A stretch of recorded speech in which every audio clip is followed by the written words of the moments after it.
Hello and welcome back to Earthbeat Visions, a history of the future sound of London. Today I'll be looking at the first few releases from 1992, starting with Accelerator.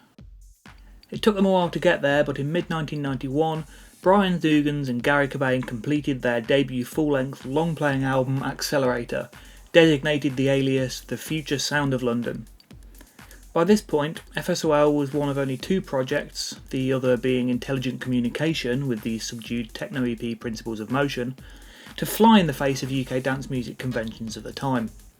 By the time it came out, half of Accelerator had already been released on Pulse EPs 1, 2 and 3 and the Papua New Guinea single, and all 5 of those tracks featured the kind of melodicism, dense production and sampling dexterity that was mostly absent from the far more straightforward, Hoover-led hardcore and vocal house material the pair had been pumping out for Passion Music sublabels Debut and Jumpin' and Pumpin' since mid-1990. And while Accelerator might sound straightforward and even dated to those who came to FSOL through their Virgin material, Brian admitted in 2008 that he considers parts of it cheesy, a simple side-by-side comparison with contemporary releases like Earthbeat shows just how complex and mature these 10 tracks are. The band's use of sampling might still have been primitive in comparison with the kind of sound collages they were pulling together by 1994, but the album is peppered with all kinds of unusual or unidentifiable sounds, the kinds that give an otherworldly textural feel to the tracks and make them feel a world away from the straightforward dance floor fodder that the band had also released. Similarly, the tempos are largely 5 to 10 BPM slower than one would expect from dance music at the time, the energy more subdued, and the tracks are all linked by spooky sounding abstract sections the band would go on to name environments in the coming years. It may still be rooted in techno, but Accelerator's overall feel ties it far closer to The Orb's adventures beyond the Ultraworld and the new wave of ambient house that it spearheaded than contemporary dance albums by the likes of Orbital. And, like The Orb's debut, it was very much designed to be listened to as a single entity. Our motive was to put together an album that's a listening entity, Garry told Echoes in May 1992, rather than a 7 bad tracks 3 hits job, which is blighting the dance industry. The album may sound like a smooth ride, but the release was anything but. Already wanting to move away from 12-inch singles, the move to EPs in 1991 was a conscious first step. Brian and Garry compiled what they felt were the deepest and most interesting tracks from their already seemingly bottomless well of material, albeit keeping within the language of dance music. We weren't tweaking it as much as we'd really like to have done, because we were trying to make a living, as Cobain told Sound on Sound in 2006. While the album's quality is clear to anyone listening, it proved nearly impossible to convince Jumpin' and Pumpin'. Dance music was still considered largely a singles market. Only those artists who had a hit single were afforded enough label confidence to produce a full length, and in Garry's words, FSOL weren't doing well enough to justify an album. Indeed, the name was a signifier of where the band saw their future, with almost every 1991 release crediting FSOL as producer. Nevertheless, with only a handful of lesser-known Pulse EP tracks to its name, The Future Sound of London was less likely to sell an album than, say, Mental Cube. We were going to do great albums, we know we're going to do great albums, and therefore we're going to sacrifice Accelerator for not very much money, just so it goes out there and people realise that Future Sound of London is a great name, and we're going to do a great album at some point, Garry told Sveriges Radio in 2014. And while at least some of his confidence may have come from hindsight, it's clear that the band's faith in the album outshone its commercial potential. It was sold to Jumpin' and Pumpin' for a meagre £1,500, only twice what they'd get for a 3-track single, and the label's lack of confidence resulted in it sitting unreleased for months. Despite being distinctly more experimental than their previous work, Papua New Guinea turned out to be a surprise hit. By the end of 1991, the original pressing had sold out, and the group began to work on an expanded package for a more commercially oriented reissue. At this point, copies of Accelerator had been manufactured, and with much demand for Papua, eventually found their way out into the world in early '92, many months after the album had been delivered to Jumpin' and Pumpin'. With the Papua New Guinea reissue entering the UK Top 40 in May, demand for the album grew, and a new, much larger pressing was released in June. By this point, Brian and Garry were in talks with the major labels and had already begun work on material that would be released on Tales of Ephedrina and Lifeforms, and thus Accelerator was a distant history for them. The very first mix of the album was far more straightforward than the version fans have come to recognise over the years. 10 tracks were laid out in running order with gaps between each one. It was of course the way most albums are structured. It was Brian who suggested that maybe the album should be reworked to be gapless, with short bursts of music and effects linking the tracks. Armed with a number of short seeging sections, they joined the tracks manually, cutting and splicing tape. This leads to most of the links being fairly blunt, without the dense layering of later environment sections, but it proved to be a major part of the pair's signature sound for most of their career. These sections would become a source of confusion on later issues of the album, with environments moving from the start of one CD index point to the end of another, but track timings on the rear sleeve being retained from the 1991 art. By the 2016 reissue, the index points had returned to their original locations. Boogie's front cover is striking and was, at the time, one of his very first full-colour images. Although somewhat crude in comparison with the photo collages of later releases, the explosive graphic has a suitably sci-fi feel and matches the mood of the album pretty well. The more familiar Passion-era block lettering returns after an absence on the Papua single. Their lack of budget for dance albums meant that no inner sleeve art was created at the time, even the CD edition only features a single-sided insert. The back cover features Japanese text that translates to something along the lines of "The future sound of London, new era of becoming, wise men and wise Sith, divine intelligence created by Boogie G Riphead is his name, manipulate the system," something like that. Utter nonsense, but you get the idea. The slightly more coherent English phrase "they entered the vortex and the dream became reality" also features, another Boogieism, and it's replicated on pretty much every reissue of the album. It ties in with the overtly sci-fi themes of the era. CD versions were released by license on the Australian Addiction label and Belgium's acclaimed R&S Records in summer '92. Addiction kept Boogie's design, R&S were rather less keen and chose their own cover. Garry later described the band's less than fond reaction in the first Ramblings book's "Papa's Got a Brand New Guinea Bag" story. Our beloved Boogie G cover had been unceremoniously dumped in favour of some tastefully shot studio ethnic mask. Fucking ethno bollocks. The credits section is interesting. Some of the Pulse credits are retained while others are ignored. The most obvious example is the fact that Calcium was originally released as a Yage track, but presented here as FSOL. It is however written by Yage. Stolen Documents and Calcium are still produced by Luco. 1 in 8 and Pulse State are no longer produced by Mental Cube and Yage, such is the way with FSOL credits. Expander, interestingly, is produced by Mental Cube. Beneath the credits are 4 logos: Freaky Deek in one of its final appearances, Earthbeat, the Jumpin' and Pumpin' logo, and a pyramid logo for the future sound of London. This pyramid design will be used throughout 1992, but disappeared once the band signed to Virgin. All 3 formats of the original pressing of the album misspell Central Industrial as Central Industrail in the tracklist. A 1994 vinyl repressing corrects the spelling mistake, as well as subtly altering the cover to match that year's CD reissue. Some copies of the 1992 repress were accidentally manufactured with the label for side 4 of The Orb's Adventures Beyond the Ultraworld on side A, but the music still plays correctly. Accelerator sold pretty well. The first Dougans Cobain work to be released on CD and cassette as well as LP, it was also their second to chart, peaking at 75 in the UK album charts and 3 in the UK independent album charts in July '92 in its second pressing, following the Papua New Guinea reissue. Reviews were largely positive, mostly focused on how apt the group's name seemed to be, with The Enemy describing it as boundary-bashing slabs of jazz, techno, space dub electro and pre-programmed memory bliss. It was placed at number 21 in Melody Maker's 1992 Albums of the Year list. Accelerator has been reissued numerous times over the years. In '94, following the success of Lifeforms, it was expanded to include 2 remixes and an 8-page booklet. A further bonus track and entirely new art appeared for the album's first American release, licensed to Hypnotic in 1996.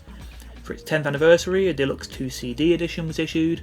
For its 25th anniversary, 2 new bonus tracks were added on CD, and for its 30th anniversary, it was released as a 2LP audiophile edition.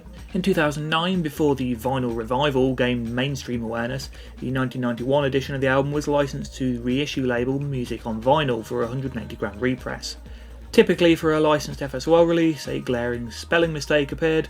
The spine declares the album to be by the Through Raw Sound of London. Despite the band and label actively working together since 2007, it seems that Garry's 1995 assertion that they've been mourning our departure ever since and are still regularly trying to re-release everything and anything by us still holds true. Expander. Accelerator opens with a bang, Expander charging in with lo-fi strings, 303 squelches, a Pink Floyd sample. The only problem is we didn't know it was Pink Floyd. Mixmaster Morris immediately said, "Ah, Pink Floyd." I remember nodding, bluffing that I knew. Another bit of classic Cobain self-deprecation, suggesting that the Floyd sample was actually a sample in another track they sampled, and a futuristic machine melody before launching headfirst into a chunky breakbeat. Garry may have been somewhat flippant about the track in later years. A bit of mid-bass sequencing sample from an old 4-track Manchester session, I Feel Sad from the drop-down of some Mark Arman track I've never known the name of, and hey presto, collage at its simplest, scrap and paste. But in reality, Expander is a wonderfully forward-thinking track that preempts the breaks and big beat sounds of the mid-90s. The intro could have easily shifted into 1991 sounding hardcore. Instead, the piece is very sophisticated with layers of effects, reverse sounds and other sonic debris. Like much of the album, it's surprisingly atmospheric given its lack of overtly ambient elements. The strings that run through much of the track add a touch of tension and a sense of place to the piece. Brian described it to me as a very Brian and Gaz track, working well together. Unlike some pieces which were either more Gaz or Brian oriented, this was the duo bringing their own strengths in and working brilliantly together. As with all tracks from the era, it was a live dropped tape, meaning the track ran from a computer sequencer, but all of the various tweaks and effects were completely in the moment, and a recreation is almost impossible to make. I first heard the track in remixed form on the 1994 single and was surprised at how playful it is in places, especially the quirky melody that comes in at 1 minute and 1 second.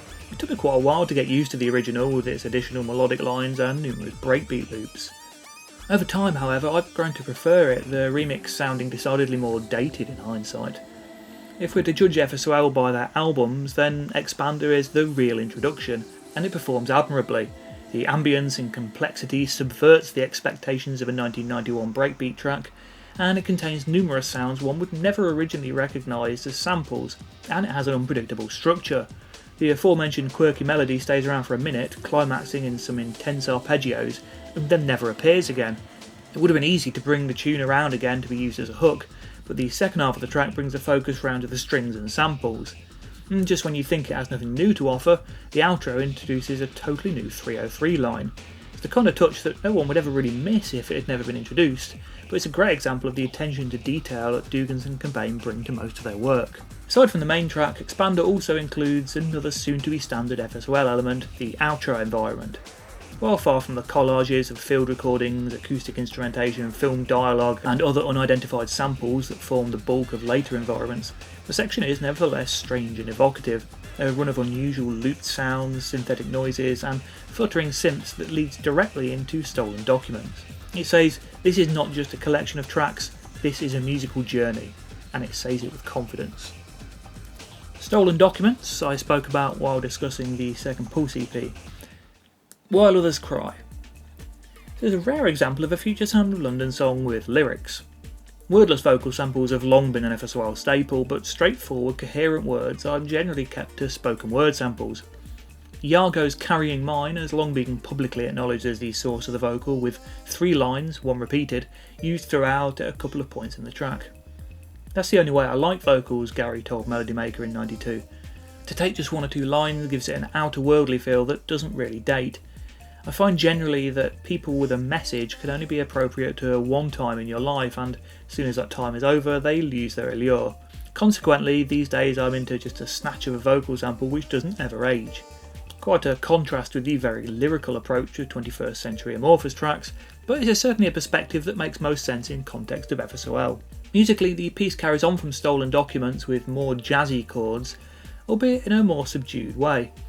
Vibraphone melodies add to the jazzy feel, but the overall vibe is very minor key, melancholic, almost soulful. The energy is similarly lower than the first 2 tracks, gradually guiding the musical journey away from high energy dance music into deeper territories, rhythmically relying on rim shots and ride singles that emphasise lower tempo groove and swing. The track is typically peppered with various samples and effects that add to the textured FSOL sound. It's a gorgeous track and one I took to from my first listen of Accelerator. Now to the outro and runtime discrepancies. On the 1991-92 edition of Accelerator, While Others Cry ends with a synth flourish at 4:14. The 1994 CD reissue added 2 tracks and thus the entire disc had to be designed afresh, and for reasons that remain obscure, the index point changed so the track now included a 72-second environment previously found at the start of Calcium. The tracklist that was used on the cover, however, was not adjusted, meaning that the run times for both While Others Cry and Calcium were out by over a minute. This baffled me when I first bought the album, as I couldn't work out how they could get it quite so wrong. I was fascinated by little details on CD sleeves, and incorrect runtimes are a particular favourite element to get very pedantic about. Given that the 94, 96 and 2001 versions of the album are likely the most widespread, I'll briefly discuss the environment here. In many ways it makes more sense at the end of While Others Cry, as it's quite melodic and in the same key as that track, making it feel like a direct musical outro rather than an appended atmospheric section. As the arpeggio begins to fade, obscured by synthetic bangs, we hear another first, the first field recording in an FSOL track, a thunderstorm. Some reverb-drenched speech closes the environment. It joins the 2 tracks perfectly and features some later FSOL hallmarks. All in all, a superb moment to end a fantastic track. This of course also affected Calcium, which I discussed in detail in Pulse 3. This resulted in the 5-minute 22 track being incorrectly listed as 6:43 on the 1992, 96 and 2001 editions, but this was rectified in 2016 with the 25th anniversary reissue returning to the original indexing. It's not my problem. Closing out side 1 of Accelerator is maybe the album's most straightforward sounding track. It's not my problem is more minimal sounding than the bulk of the album's more densely constructed pieces, especially in the kick-snare loop that runs throughout. A closer listen, however, reveals plenty going on in the cracks between the main drum loop, the sinister 2-chord synth motif and the spoken sample. Layers of oddly programmed percussion come in and out of the mix, from the metallic clangs that appear sporadically to a tambourine loop that appears right at the end of the track. While it may sound more like straightforward dance floor material than the rest of Accelerator, the track's subtleties present themselves on repeat listens. Atmospherically, It's Not My Problem is the creepiest sounding piece released by Dougans and Cobain since the 1987 Twitch humanoid track Sunshine and Brick. The eerie chords, compounded by layers of disembodied voices, the mumbling male voice being especially disorienting, and an outro environment that gives the idea of slowly descending into a pit. It might not be the most sophisticated track on Accelerator, but of all the tracks on the album, It's Not My Problem preempts the pitch black weirdness of the group's Virgin albums best.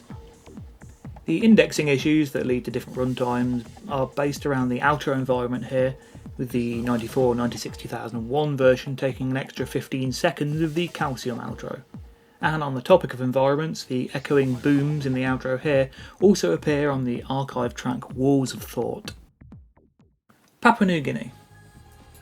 For most people, Papua New Guinea will mean the 12-inch original version. I spent hours of my childhood in my local indie record shop staring at sleeves of albums I would one day buy. I looked at the back of Accelerator and wondered why Papua New Guinea was 6 minutes 46 when the original version ran to just shy of 5 minutes. For the album, Brian and Garry chose to create an exclusive version of the track.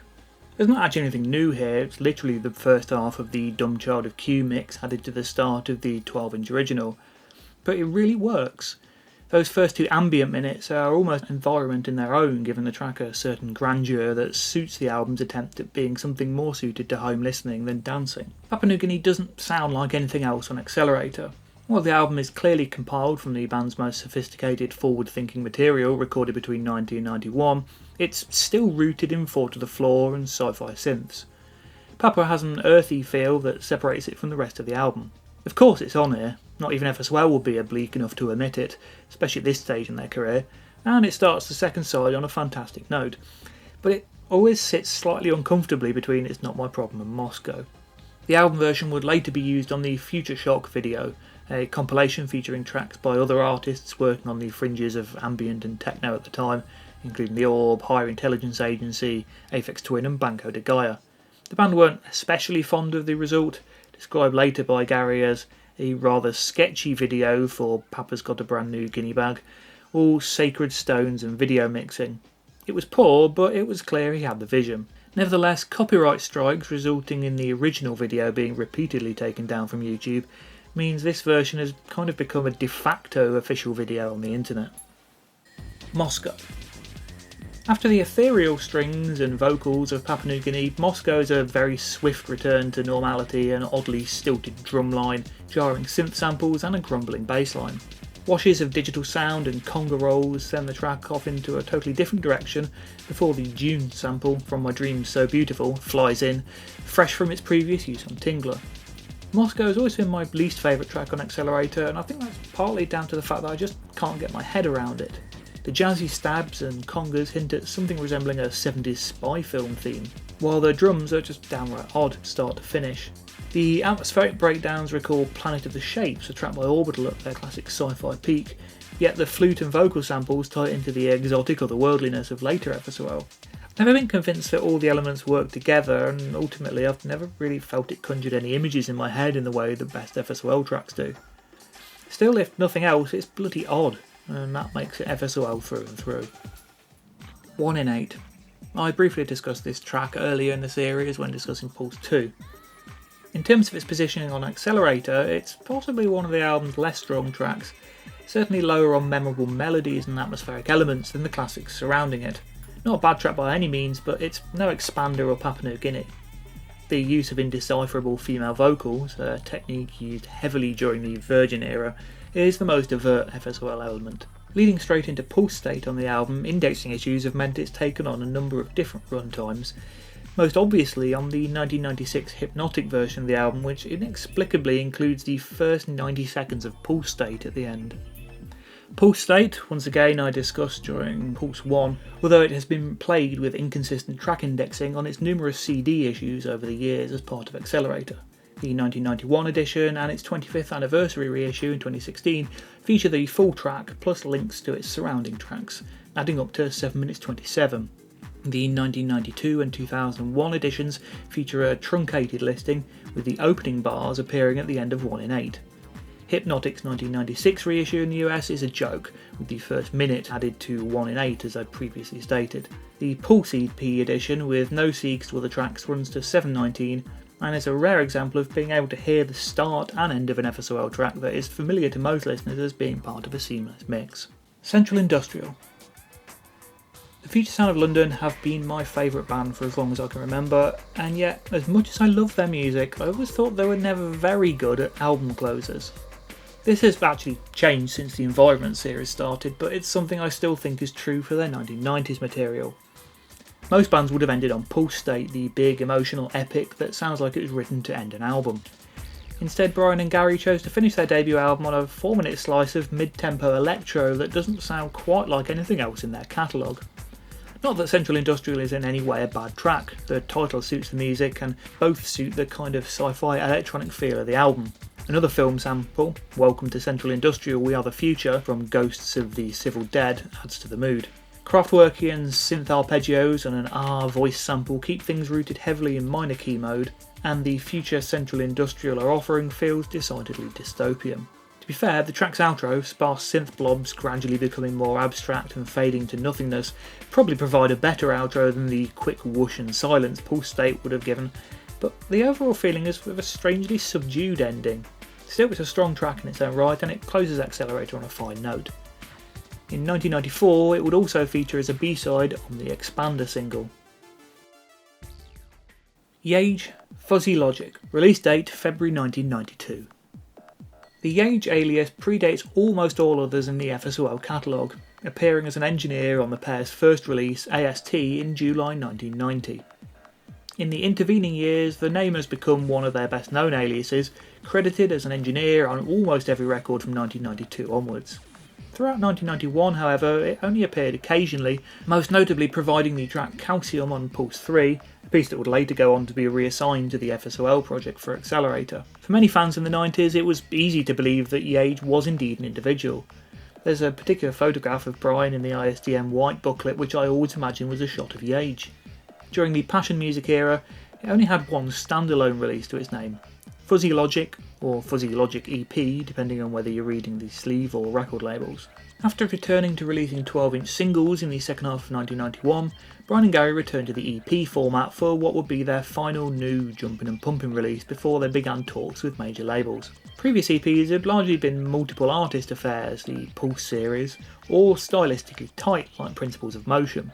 Fuzzy Logic lives in an odd point between the two, with 4 very different tracks that could easily pass for a varied Pulse EP, yet released under a single name, with tracks ranging from epic orchestral breakbeat to minimal techno, in-your-face rave and experimental weirdness, occasionally all in the space of one track. It might not be top to bottom excellent, Livin' for the Love has dated quite badly, but it's an unusual set that finds them slowing down tempos and continuing the sound experiments that they'd begun under the FSL alias. Unusually, Coda Coma features a co-writing credit. As the final release in the constant stream of 12 inches sold to Passion Music, Fuzzy Logic was also the final release to include the Freaky Deep logo, here placed on the reverse by the Earthbeat logo, the new FSL pyramid emblem, and 2 one-off Yage idents loosely based on the front cover design. The back cover includes some sci-fi babble text from Buggy, who was also responsible for the EP's title. Recorded in 1991 but released at the start of 92, it's very much an end-of-era release, and although the group would go on to put out a further 5 records on Jumpin' and Pumpin' in 92, they were generally considered farewell gifts. Quasi. Quasi is an unusual track. Whereas most early Passion Music tracks will move from one section to another, linked by breakdowns and dynamic shifts, Quasi moves relentlessly forward on a 4/4 kick and 2-note synth sample, barely changing from start to finish.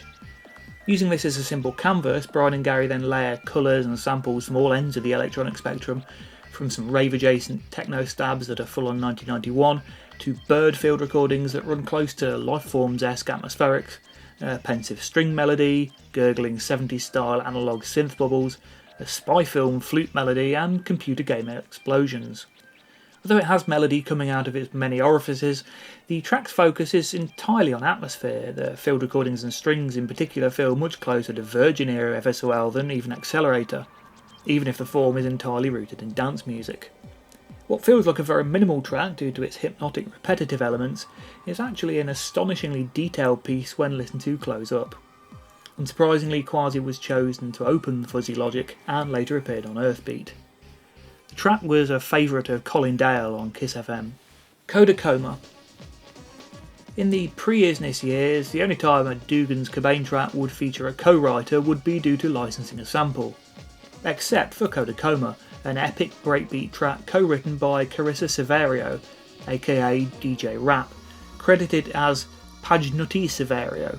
Severio was dating Garry at the time, hence her connection with the band. It in fact started out as a track by the pair, with Brian coming in later in the process. Staccato strings and electric organ samples give the track a 70s spy film theme, with a mix of tension and melancholia.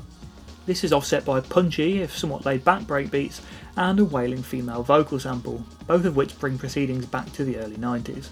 Over the years I've seen a fair bit of praise for this track, which isn't surprising. Despite featuring fewer layered samples and effects than the bulk of Accelerator, it's easily up there with the best of the Passion Music era, its strings and organ providing a wonderfully haunting atmosphere. Livin' for the Love. The first side of Fuzzy Logic posits Yage as a moniker dedicated to dark, atmospheric dance music. Livin' for the Love screws this theory up and throws it out the window. Opening with a grungy, distorted synth bass that falls closer to Smart System's Hoover-led rave than anything even hinting at ambient techno, it then moves through several movements, discordant synth stabs and someone whispering London, Smart System's territory again, piano rave with a woman singing the title, ouch, smoochy jazzy house chords, the growling bass playing a different melody, and then back round to the start again. This is Dougans and Cobain playing at being alternate. Cynicism aside, I used to absolutely adore this track when I first found it on Napster. Although time and age have done nothing for my wide-eyed wonder, it's hard to deny that Livin' for the Love is pretty fun. It's utterly daft, staggeringly dated, and totally out of place on Fuzzy Logic. But sometimes a bit of mindless nonsense is just what the doctor ordered, and this track provides it in spades. Fuzzy Logic. After the sore thumb of Livin' for the Love, Fuzzy Logic returns to the more atmospheric roots of Side A with its closing title track. It's up there with Papua New Guinea Dumb Child of Q mix in terms of the most experimental pieces released during the group's pre-Virgin era, a weird, sinister piece of dark ambient techno that owes almost nothing to dance music, even its steady 4/4 kick being distorted and pitched higher than usual. A more sinister companion piece to the EP's opening Quasi, the track uses the simple kick drum as scenery, which various effects and loops are laid, from shouted muffled voices to tribal percussion loops, unsettling strings and splashes of white noise. Closing on a collage of reverse sounds and further muffled voices that could easily have come from a 1994 era ISDN show, Fuzzy Logic is a forward-looking track that puts paid to the idea that all the group's early work was simple rave music. The Future Sound of London, Papua New Guinea, 1992 reissue. Released 11th of May 1992. The Papua New Guinea single was the first FSOL CD I bought. I picked up My Kingdom on cassette and I liked it enough to want to explore their other releases. At a third of the cost of their main albums, the single was an obvious choice for a child of 12. The idea that record shops used to keep a range of back catalogue CD singles is hard to comprehend in the 2020s, but it was common practice. Even so, it was going on for 5 years old when I bought it, which gives an idea of how much interest there still was in the track. None of the band's virgin singles were in stock, but the shop considered Papua New Guinea to have sales potential even at this point. After I purchased it, another copy appeared in store. I had no idea then just how important the track was, both in the history of British dance music and in FSOL's career. To me, it was just a single and a bunch of remixes. But in early 1992, the demand for the track was high. Jumpin' and Pumpin' had put out the stalled Accelerator album to cash in on people after the track, but it was clear that a reissue would be in order.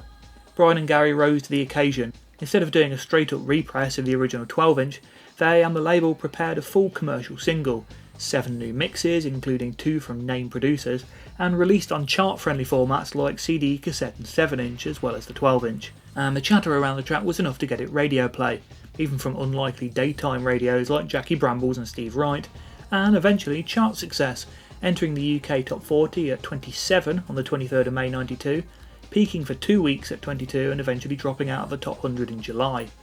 Unsurprisingly, it also topped the UK dance charts. The chart position led to an inevitable Top of the Pops performance, Brian's second, Garry's first, which was an exciting moment and also one fraught with frustration due to PRS performance restrictions at the time. As Garry later told Music Technology magazine, we couldn't use the vocal samples on the track because all the vocals on the show had to be live. So we had to get in a male singer and a female singer to sing the sample parts, but then the engineer saw 2 front people, took it as a band and mixed the vocals way too loud, even though we asked him not to. Also, the cameras were on the front people all the time. We didn't even get our faces on TV. The female vocalist was Riz Maslin, a musician who'd started working in the same studio block as Earthbeat, and who would go on to be one of the many varied players in the FSOL expanded family, as well as an electronic musician in her own right under the name Neotropic. Still, Garry was absolutely right about the performance. In his words, in this context, as well as Riz did, the track would simply fall apart with that vocal repeating ad nauseum throughout without the character, mix and magic. The performance became another repetitive dance track without the ethereal nature of the reverb-drenched Lisa Gerrard vocal, and captured little of the original's glory. Maslin unsurprisingly remembers the day more fondly. It's quite a fun thing to do, she told Juno in 2016. We spent most of the day going around the EastEnders set, getting our picture taken in front of Frank Butcher's Motors and the Queen Vic. We thought that was more fun than doing Top of the Pops. We certainly made great use of our 5 minutes of fame. Despite the performance's limitations, which it turns out could easily have been overridden with some persuasion from management, as the Orb's famous Blue Room performance later in the year would prove, the Top of the Pops performance was a sign that FSOL were now a band to watch. After 2 years of releasing limited-run 12-inch singles, mostly destined for club play, they were now in the public eye, performing alongside household names like The Cure and Lisa Stansfield. Their track had been picking up plaudits from all corners, with uniformly glowing reviews from critics and DJs alike. Groups like The Orb were leading the way with album-oriented home-listening electronica, and the general public was beginning to follow. Record labels were keen to cash in on this new movement, and Brian and Garry had already been in talks. Papua New Guinea would be the last release they would deliver to Jumpin' and Pumpin' as a necessity.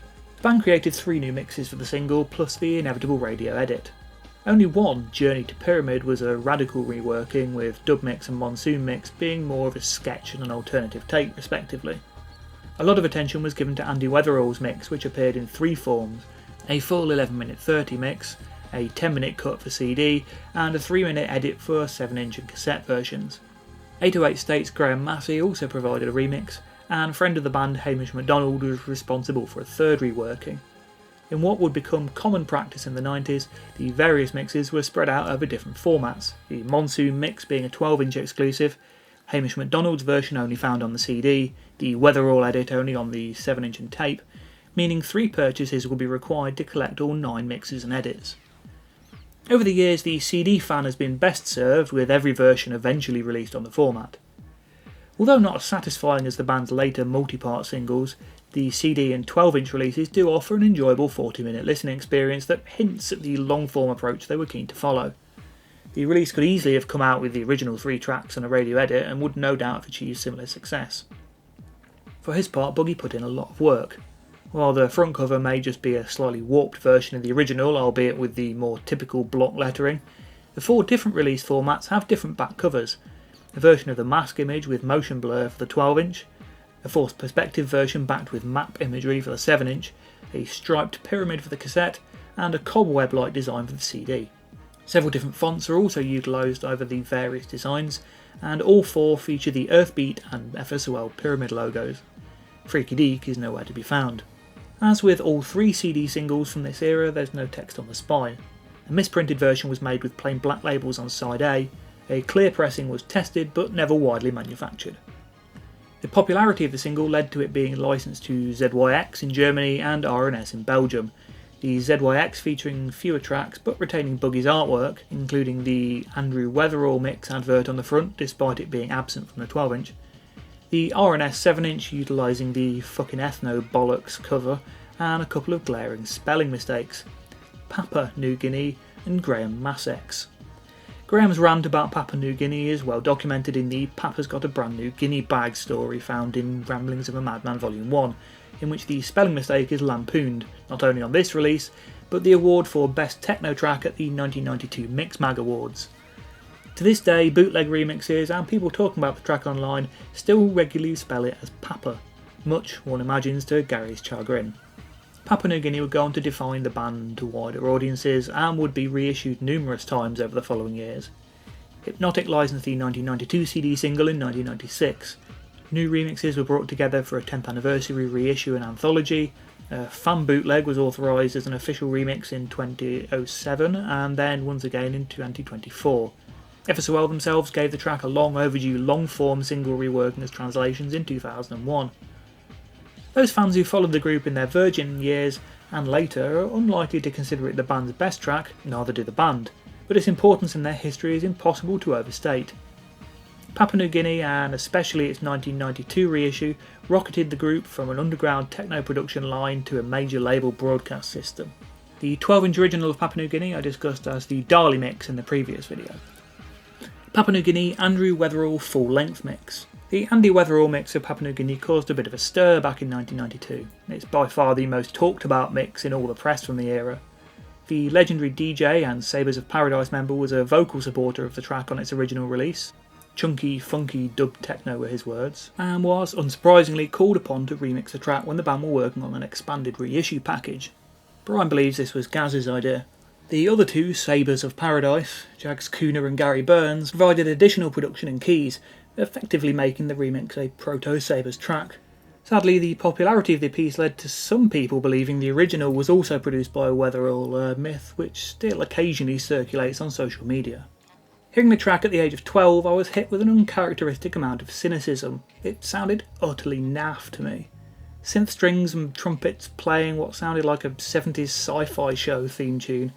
I mentally compared it to something from one of those synthesizer hits CDs I'd picked up for a couple of pounds in the supermarket.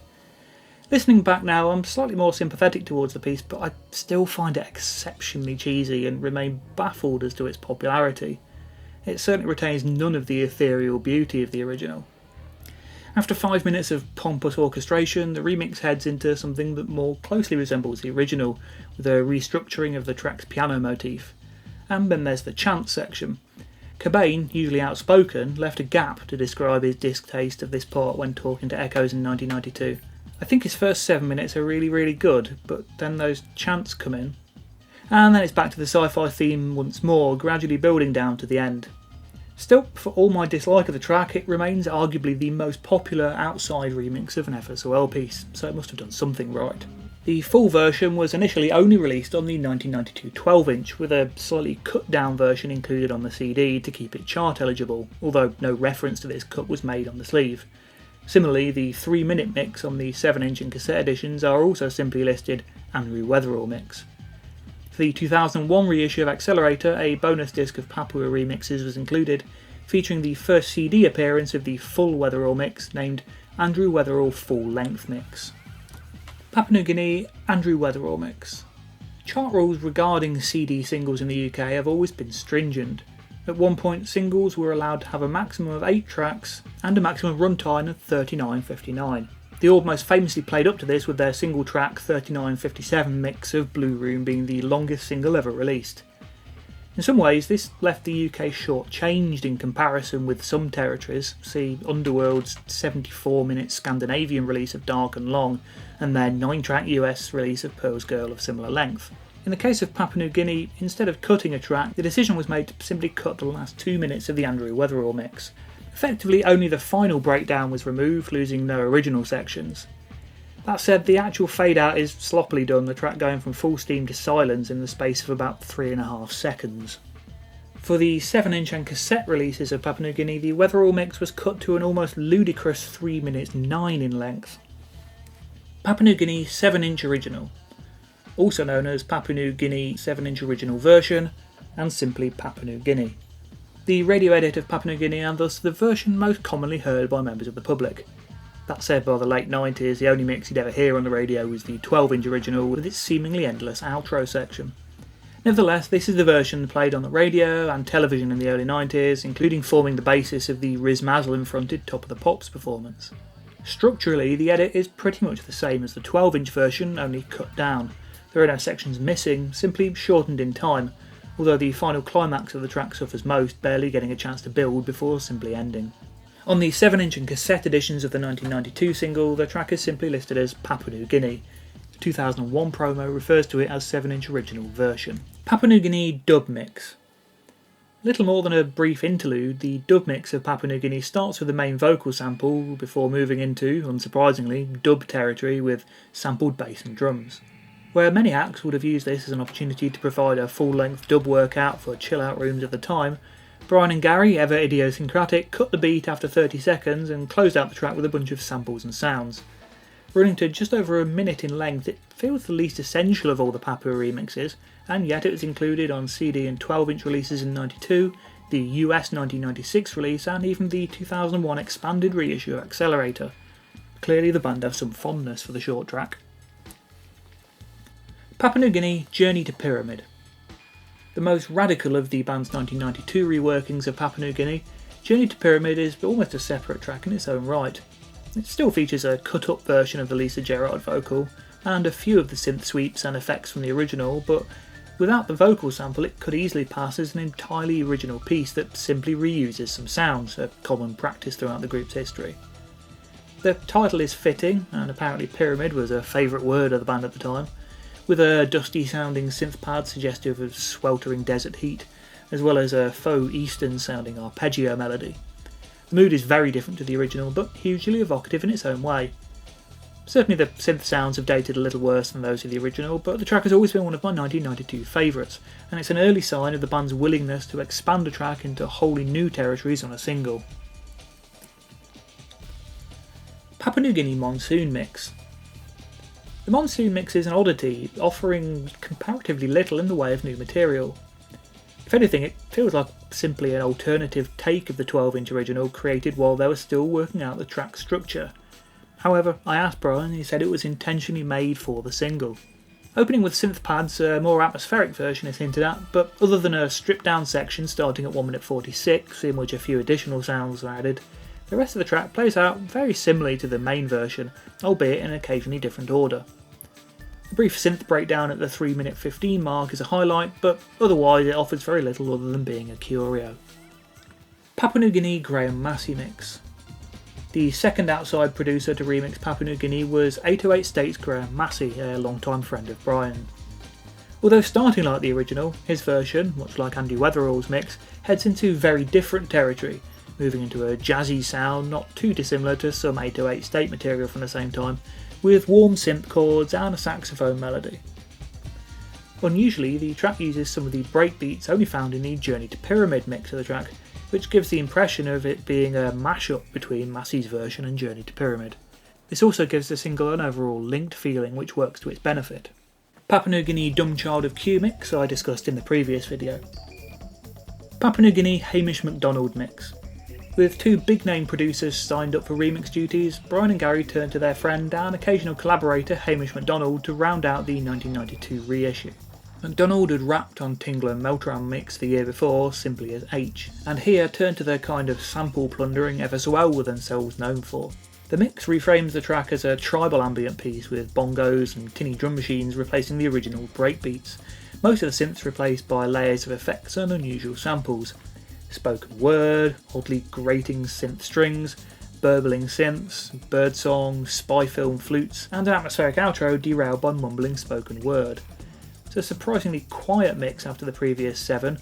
It feels as if it hasn't even been mastered, with the grating synth strings being twice as loud as the rest of the track, and this may explain its appearance being limited to the CD version. It's not likely to have received much club play.